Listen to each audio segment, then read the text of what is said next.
I'm not here to tell you to buy American Eagle jeans. How does an ad for blue jeans end with the White House commenting and a celebrity's dog being called a Nazi? It wasn't an accident. Let's break down the anatomy of a perfect controversy. The campaign launched on July 27, 2025, with Sweeney front and center. Known for her roles in HBO's Euphoria and The White Lotus, the 27-year-old actress appeared in a series of videos and billboards, posing in slouchy jeans against everyday backdrops. One key clip featured her delivering a scripted line. Genes are passed down from parents to offspring, often determining traits like hair color, personality, and even eye color.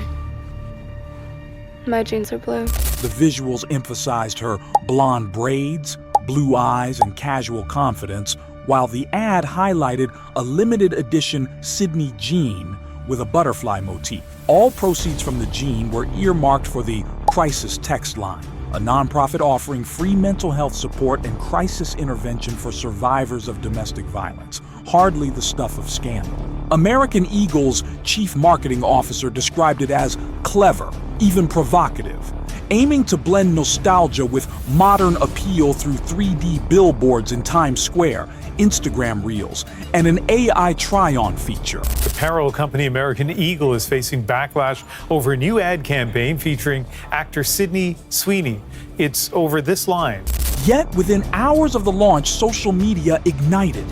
On platforms like TikTok, X, and Threads, users dissected the pun with growing outrage. Critics argued that referencing great genes alongside a blonde, blue-eyed white woman evoked eugenics, the pseudoscientific theory of genetic superiority that underpinned Nazi ideology in the 1930s and 1940s. Oh, cute, she's in her Nazi propaganda era, one X-user posted, while a TikTok video with nearly 2 million views labeled the ad full of racist and fascist dog whistles. A deep dive from MSNBC suggested the campaign signaled a broader cultural shift toward embracing whiteness, noting how it arrived amid a resurgence of old money aesthetics and the decline of body positivity movements.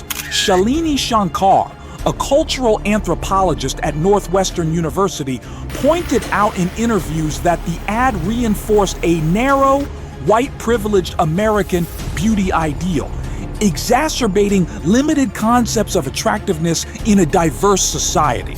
Here, you might pause and wonder, was this intentional? On the con side, the strongest argument lies in the ad's timing and optics.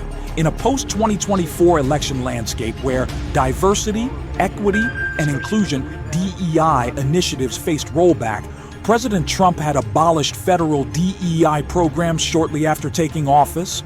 The campaign felt tone-deaf to many. Critics like Marcus Collins, an assistant professor at the University of Michigan's Ross School of Business, framed it as potentially ignorance, laziness, or intentional, none of which reflected well on the brand.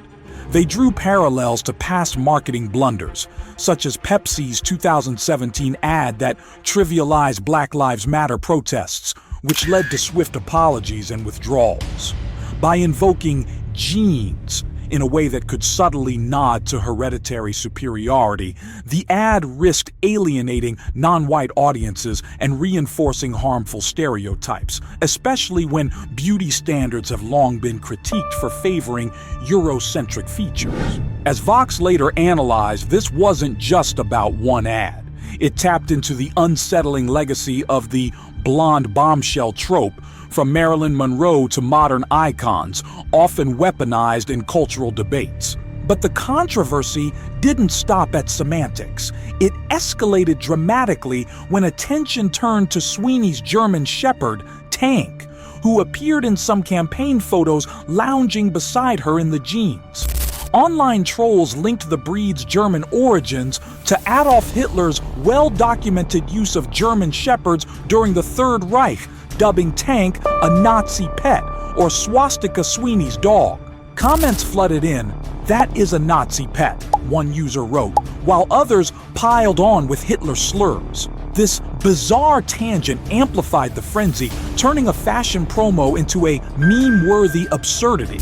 By August 5th, the backlash had gone viral, with economic outlets like the Times of India reporting on the intensified trolling. Defenders pushed back hard, articulating a pro-perspective that the outrage was manufactured overreach, a symptom of over-wokeness run amok. American Eagle stood firm, insisting in statements that the ad is and always was about the genes, emphasizing personal confidence and individual style. Industry experts like psychotherapist Jonathan Alpert argued it marked a refreshing pivot from forced, joyless, ideological ads, returning to fun, mainstream appeal that sells products without moral lecturing. Former Fox News host Megyn Kelly took to X, writing, "I love how the leftist meltdown over the Sydney Sweeney ad has only resulted in a beautiful white blonde girl with blue eyes getting 1000x the exposure for her good genes." They highlighted the charitable angle. 100% of net proceeds supported mental health services for all backgrounds, including marginalized groups, far from Third Reich fare, as the LA Times quipped in its defense of the campaign. Marketing analyst Alan Adamson compared it to iconic provocative campaigns like Calvin Klein's 1980 Brooke Shields ad, suggesting the buzz, even negative, was a win. It's the same playbook, a very hot model saying provocative things shot in an interesting way. In this view, the ad was misunderstood brilliance, capitalizing on Sweeney's star power to drive sales amid American Eagle's recent 5% revenue dip while cleverly subverting expectations. The political sphere couldn't resist weighing in, propelling the story further. On August 1st, White House communications manager Stephen Chung blasted the critics on X, calling the backlash cancel culture run amok and warped, moronic, and dense liberal thinking. He tied it directly to the 2024 election results. This is a big reason why Americans voted the way they did in 2024. They're tired of this bullshit. That same day, Vice President J.D. Vance appeared on the Ruthless podcast, urging detractors to continue to tell everybody who finds Sweeney attractive that they're a Nazi. He framed it as a Democratic misstep, revealing hostility toward normal, all-American, beautiful figures and potentially alienating young voters. President Trump himself chimed in over the weekend, reportedly defending Sweeney and mocking the outrage in a YouTube clip, though details focused on her rumored Republican registration.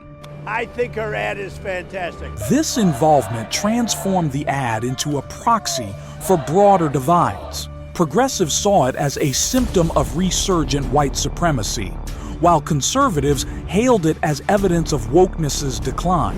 As the dust settled, American Eagle responded subtly by posting follow-up ads featuring non-white models, which some labeled damage control. Yet the core narrative event, the pun's unintended, or perhaps calculated ignition of cultural fault lines, advanced the controversy from a marketing mishap to a national talking point. It illustrated how innocuous wordplay can fracture along ideological lines in an era of hyper-scrutiny. So, what does this ad reveal about modern America? A clever pun derailed by oversensitivity, or a tone-deaf nod to divisive ideals? The evidence has been presented. Both sides have been heard. The rest of the story is for you to decide. Share your verdict in the comments, pro, con, or somewhere in between, and tell us why.